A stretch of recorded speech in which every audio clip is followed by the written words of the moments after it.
வணக்க மக்களே, நாம் இந்த ஆரோக்கியமான எச்சரிக்கை பதிவில் நம்மளுடைய எலும்பை பலவீனப்படுத்தக்கூடிய உணவுகள்லாம் என்னென்ன அப்படின்றத பற்றி ஒவ்வொன்றா தெளிவாக பார்க்க போகிறோம். உடல் எலும்பை வலுவாக்கக்கூடிய கால்சியமும் விட்டமின் டி சத்தும் எந்த அளவுக்கு அவசியம் அப்படின்றத நம்ம தெரிஞ்சிருப்போம். அதுபோலவே எலும்பை மோசமாக்கக்கூடிய உணவு வகைகள் குறித்தும் நம்ம தெரிந்து கொள்வது அவசியம். உணவு முறைகள் தான் நம்மளுடைய உடல் ஆரோக்கியத்திற்கு அப்பப்போ நிறைய ஆரோக்கியத்தை கொடுக்கும். அதே போல் நம்மளுடைய உடலை பதம் பார்த்து குறைபாட்டையும் உண்டாக்கும்.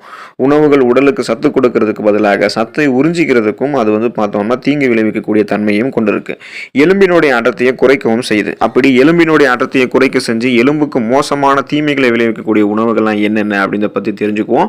அதை பற்றி பார்க்கறதுக்கு முன்னாடி இந்த வீடியோவுக்கு மட்டும் ஒரு லைக் கொடுத்துட்டு இந்த தகவலை உங்களுக்கு தெரிஞ்சவங்களுக்கும் ஷேர் பண்ணிடுங்க. ஏன்னா இது அவங்களுக்கும் பயனுள்ளதாக இருக்கக்கூடிய ஒரு ஆரோக்கியமான பதிவு தான். இது போன்ற அப்டேட்ஸ்கள் நீங்கள் தொடர்ந்து பார்க்கறதுக்கு நம்மளுடைய ஹெல்த் நியூஸ் தமிழ் சேனலை சப்ஸ்கிரைப் பண்ணி வச்சுக்கோங்க. பக்கத்தில் இருக்கக்கூடிய பெல் பட்டனையும் கிளிக் பண்ணி ஆல் அப்படின்ற ஆப்ஷனையும் மறக்காமல் செட் பண்ணி வச்சுக்கிட்டீங்க அப்படின்னா நான் போடக்கூடிய எல்லா அப்டேட்ஸும் உங்களுக்கு நோட்டிஃபிகேஷன் அடிக்கடி வந்து சேரும்.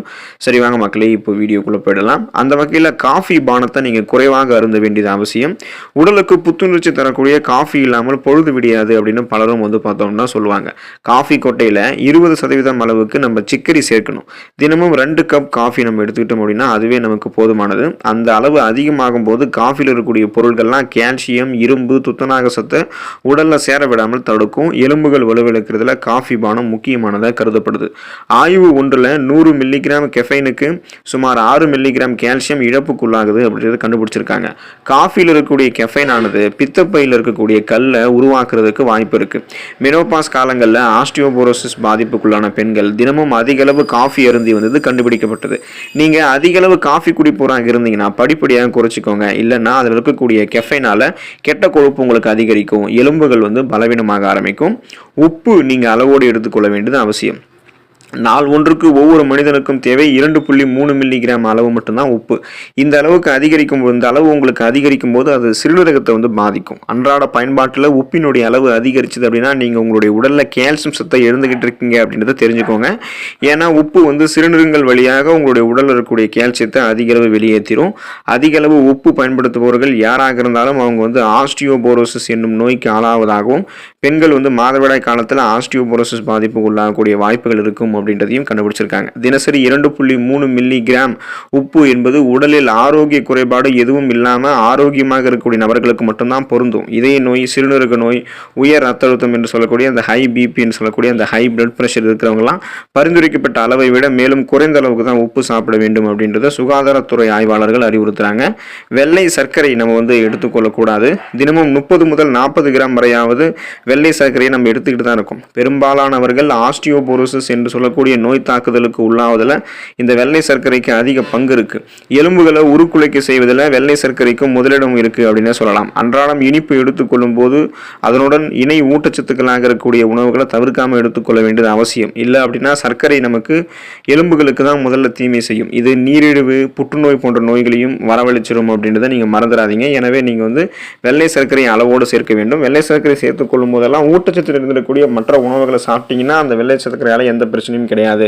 இல்லை நீங்கள் வெள்ளை சர்க்கரை மட்டுமே சாப்பிட்றீங்க அப்படின்னா அதுதான் உங்களுக்கு கடுமையான பக்க விளைவுகளை ஏற்படுத்தி எலும்புகளை பலவீனப்படுத்தும். செயற்கை குளிர் பானங்கள் நீங்கள் தான் எடுத்துக்கொள்ளவே கூடாது. 200 மில்லி அளவு சோடாவில் 10 டீஸ்பூன் சர்க்கரை சேர்க்கப்படக்கூடிய இந்த செயற்கை பானங்கள் இது உங்களுடைய உடலுக்கு என்ன நன்மைகள் தரும் அப்படின்னு நீங்கள் எதிர்பார்க்குறீங்க? 1% கூட உங்களுடைய உடலுக்கு இந்த செயற்கை குளிர்பானங்கள் நன்மையை தரவே தராது. குளிர்பானங்கள் இருக்கக்கூடிய பாஸ்பாரிக் அமிலம் உடலில் கால்சியம் உறிஞ்சப்படுவதை தடுக்கும். எலும்பு அடர்த்தியை குறைக்கும். எலும்புகளை மென்மையாக்கி எலும்பு முறிவுக்கு வழிவகுக்கும். எலும்பினுடைய ஆரோக்கியத்திற்கு எதிர்மறையாக இந்த குறிப்பாக சொல்ல முடியும்னா இந்த குளிர்பானங்கள் எல்லாமே, செயற்கை குளிர்பானங்கள் எல்லாமே எலும்புகளினுடைய ஆரோக்கியத்திற்கு எதிர்மறையாக செயல்படுது அப்படின்றத ஆய்வுகளில் கண்டுபிடிச்சிருக்காங்க.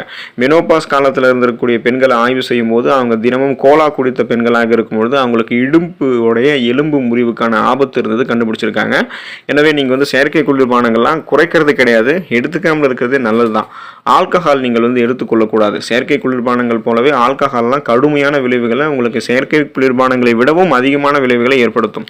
இப்போ ஒரு சில பேர் பேர் வந்து சொல்லுவாங்க ஆல்கஹாலை வந்து நம்ம அளவோடு சாப்பிட்டோம்னா அல்லது குறைவாக சாப்பிட்டோம் அப்படின்னா நமக்கு எந்த பிரச்சனையும் இல்லை அப்படின்லாம் சொல்லுவாங்க. அப்படி கிடையாது. ஆல்கஹால் நீங்கள் எடுத்துக்கிட்டீங்க அப்படின்னாலே அது உங்களுடைய உடலுக்கு தீமைகளை தான் ஏற்படுத்தும்.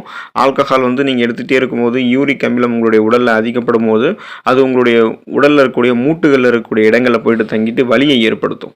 இந்த ஆல்கஹால் அருந்துபவர்களுக்கெல்லாம் எலும்பு அடர்த்தி குறைந்து விடுவதும் வலுவான எலும்பை மென்மையாக்க செய்வதும் எலும்பு முறிவு பிரச்சனை வந்து ஏற்படுவதும் உங்களுக்கு வந்து பார்த்தோம் அப்படின்னா ஆரம்பிக்கும். அதுபோல் எலும்புகள் உங்களுக்கு ஈஸியாக உடஞ்சி போயிடுச்சு அப்படின்னா அது இணையிறதும் தாமதமாயிடும்.